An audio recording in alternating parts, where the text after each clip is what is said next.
எங்கள் அம்மா காலையிலேயே மீன் கடைக்கு போயிட்டு வந்தாச்சு பார்த்துருங்க. என்னெல்லாம் வாங்கியிருக்கா அப்படின்னு பார்த்தீங்கன்னா, ஃபர்ஸ்ட் வந்து ஏத்தங்காய் வாங்கியிருக்காவ. யாருக்குமா? பேயங்காய். சாரி மாற்ற சொல்லிட்டேன்.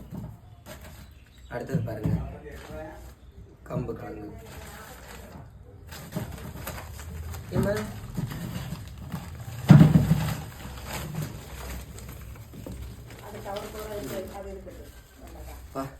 அப்புறம் வெண்டைக்காய்.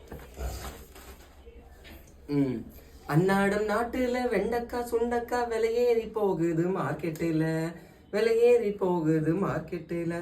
என்னாட்டும் ஏழைங்க அதை வாங்கி உண்ணத்தான் துட்டில்ல சாமி என் பாக்கெட்டுல, துட்டில்ல சாமி என் பாக்கெட்டுல. பாக்கெட்டே இல்லை, பைசா ஏது. வெண்டைக்காய் யாருக்குமே எவ்வளோ? ஆக்சுவலி எங்களுக்கு இல்லை, உங்களுக்கு எங்களை பற்றி தெரியல. நாங்கள் ஒரு மாமிச பச்சி. உருளைக்கிழங்கு எவ்வளோ ரூபாயோ அவ்வளோ உருளைக்கிழங்கு. வெண்டைக்காய் 50 ரூபாய்க்கா? கிழங்கு இது. அப்புறம் பார்த்தீங்கன்னா எங்களுக்கு வந்து நாங்கள் மீன் வாங்கியிருக்கோம்.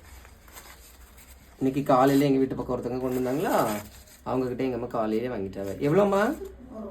100 ரூபா. எத்தனை மீன் இது?